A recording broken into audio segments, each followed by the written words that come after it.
Émilie Rousseau, bonsoir.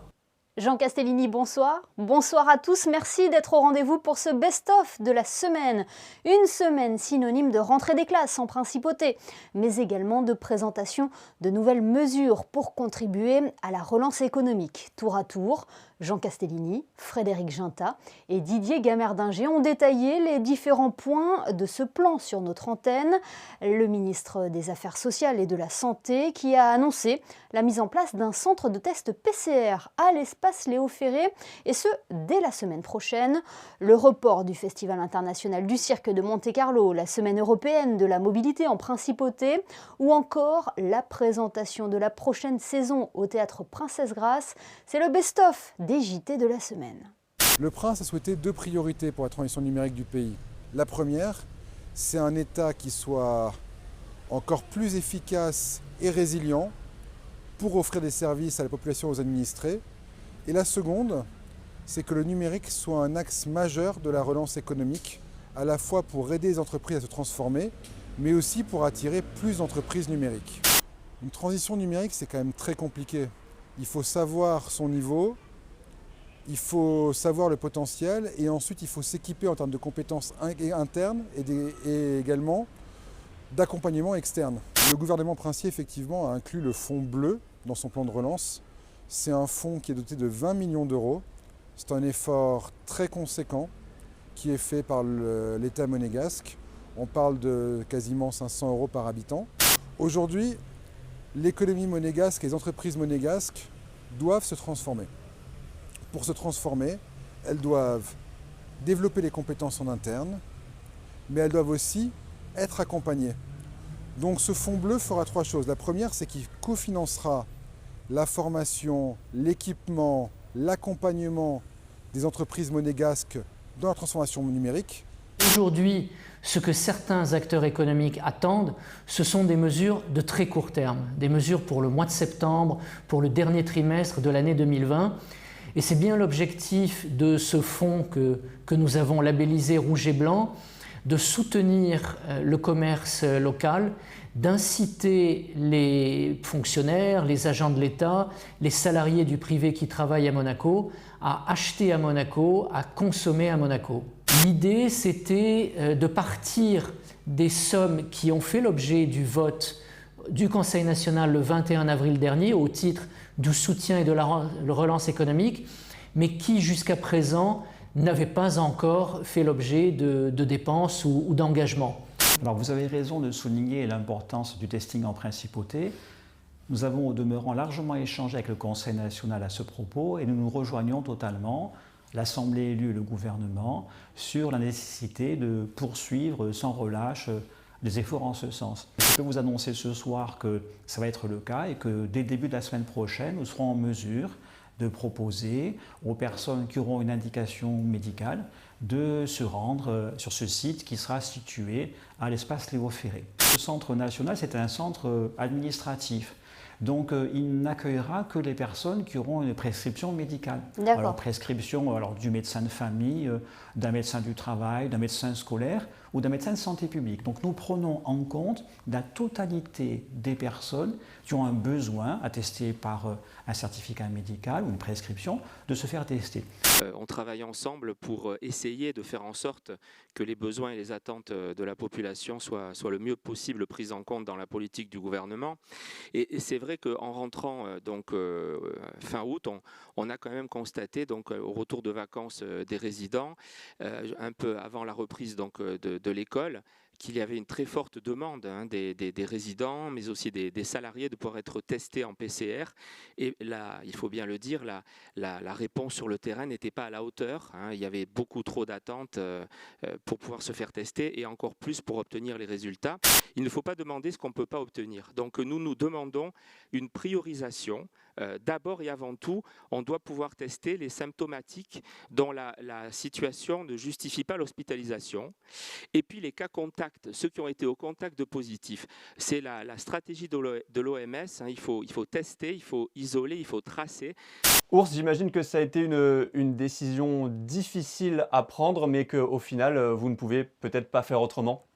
Exactement, c'est ça. C'est déjà depuis un certain moment qu'on réfléchit et qu'on est plus ou moins sûr que si la situation ne change pas, qu'on n'a pas d'autre choix, qu'on ne dit pas d'annuler le festival, mais de le reporter d'une année. Eh bien déjà, lorsque le rideau se lèvera, il se lèvera sur Monica Bellucci, qui donc tiendra le rôle de la Calas. Et ce sera un moment très fort puisque nous avons aussi des liens patrimoniaux avec Maria Callas en principauté. Il y en a vraiment pour tous les goûts. Il y a du théâtre classique, il y a du Molière, il y a du théâtre contemporain, il y a une coproduction avec les théâtres des Bouffes du Nord et Denis Podalides.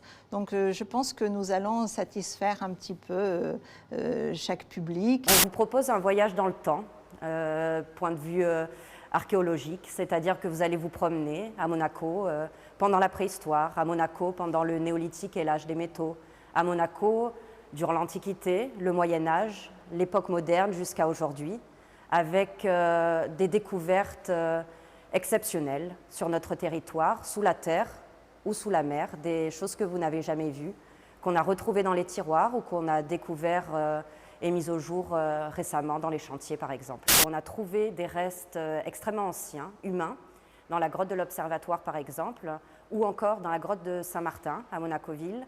Vous avez aussi un magnifique bassin fléché, une jeune femme, la pauvre, qui s'est fait tirer une sorte d'arbalète dans le dos, peut-être une première guerrière monégasque. On peut être fier parce qu'avec notre tout petit territoire de 2 km², figurez-vous qu'on a plein de zones, ce qu'on appelle sensibles, c'est-à-dire à fort potentiel archéologique. On en a pratiquement dans tous les quartiers, pour toutes les époques. Monaco a été occupé depuis 300 000 ans, donc depuis la préhistoire, évidemment occupé par les premiers agriculteurs éleveurs au néolithique et à l'âge des métaux.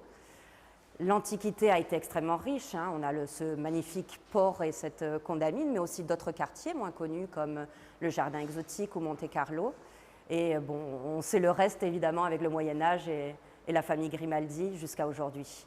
Le traitement des déchets en principauté sur l'usine de valorisation, parce qu'on a toujours appelé l'usine d'incinération, que je trouve très réducteur par rapport à l'usine que nous avons effectivement en principauté, puisque nous faisons le chaud et le froid de tout le quartier de Fontvieille et nous produisons de l'électricité. Moi je suis le premier depuis que je suis arrivé donc il y a 12 ans de ça, en mars 2008, et j'ai été surpris par la qualité du travail de nos salariés qui aiment leur métier, pourtant difficile, parce que je veux dire, le nettoiement, la collecte des déchets, c'est un travail qui est très pénible. Ils se l'approprient complètement et je veux dire, on ne les voit pas en principauté, mais le travail est fait de manière régulière et de manière permanente. Oui, une journée importante pour la semaine de la mobilité, la gratuité des bus toute la journée dans la CAM qui va permettre à tous les résidents, voyageurs, des gens qui passent en principauté de Monaco de profiter à fond du système très performant de la CAM et de se rendre compte de la qualité qui est offerte avec ces bus très performants. Un accent sur le covoiturage avec un nouveau système qui va être mis en place. C'est Klaxit, c'est le leader en matière de covoiturage courte distance puisqu'il y a plus de 2 millions de trajets jour. Et donc, effectivement, nous avons réussi à fédérer 25 établissements de la Principauté de Monaco, ce qui fait une sorte de pool de plus de 9000 personnes, puisque c'est très important qu'il y ait un pool important au départ pour que le système de covoiturage puisse marcher. Dimanche à vélo, une grande première, puisque nous allons rendre l'intégralité du port complètement réservé au vélo, la route de la piscine, le boulevard Albert Ier, et ce sera de 10h à 18h et on veut que tout le monde vienne participer, profiter et comme ça mettre aussi en avant le système de Monabuy qui a connu un succès considérable en principauté de Monaco. Alors vous savez, on a la chance à Monaco d'avoir une police, je dirais, de proximité. Une police qui est proche de la population et donc nous faisons preuve toujours de beaucoup de pédagogie, de beaucoup, je dirais, d'accompagnement, d'explication. Donc nous sommes là aussi pour porter le message du gouvernement, pour expliquer pourquoi il y a ces mesures, quelles sont les conséquences de ces mesures. Une des premières libertés, c'est la liberté de circulation, c'est la liberté d'aller et de venir. Et on peut dire qu'en principauté, on peut circuler à pied, en voiture, sans être inquiété, sans être agressé, sans être violenté. Et bien sûr, c'est une des premières des libertés. Je vous rappelle que l'organigramme de la sûreté publique, ce sont aujourd'hui 8 divisions. Et donc au sein de ces 8 divisions, 2 sont dirigées par des femmes.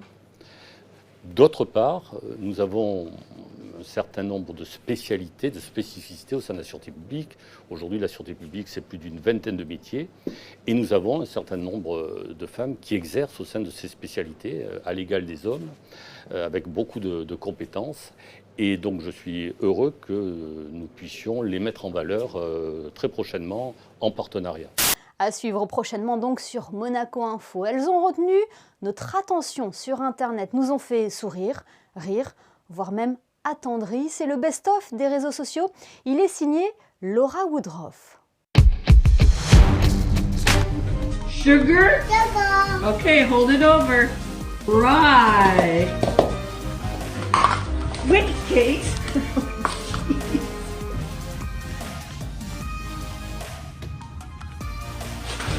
After the sugar.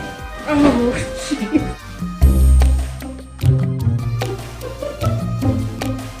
Don't eat the brown sugar. Oh my gosh, no.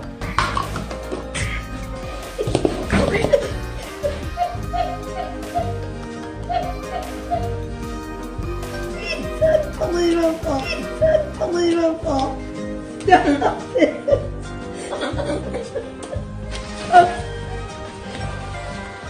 Crack and put it in. Oh, yeah. No, we don't eat. Oh my God, that's raw egg.